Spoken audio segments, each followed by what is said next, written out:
देखिए, जब से भारतीय जनता पार्टी की सरकार बनी है, शिक्षा, परीक्षा और यूनिवर्सिटीज उसको ध्वस्त करने का और एक रंग में सब कुछ बनाने का प्रयास चलता रहा और लगातार गुस्सा भर रहा था युवा नौजवानों में।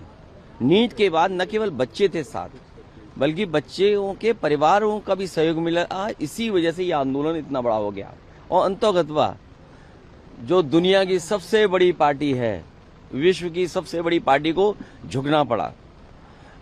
केवल व्यक्ति के चले जाने से नहीं होता है, विचार बदले और जो बनाया हुआ तंत्र वो जब बदलेगा तब जाकर के बच्चों को न्याय मिलेगा। होम मिनिस्टर से यूपी तो और आगे है पेपर लीक में।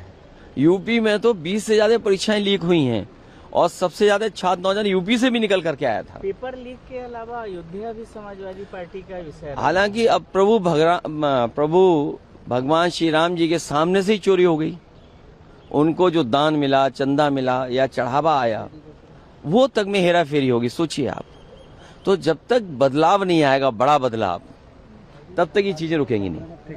सदन में और देखिए, ये सरकार इसलिए झुक गई क्योंकि उनके सांसद भी ये महसूस करने लगे थे कि कहीं सरकार हिलने न लगे, क्योंकि सांसद हिलते तो सरकार हिलती। तो उनको भी अपना खतरा था, क्योंकि अगर हम 20 लाख बच्चों का भविष्य का सोचें, 20 लाख और परिवार के उनके सदस्य 5, 20 गुणा 5 तो 1 करोड़ लोग सीधे सीधे प्रभावित थे।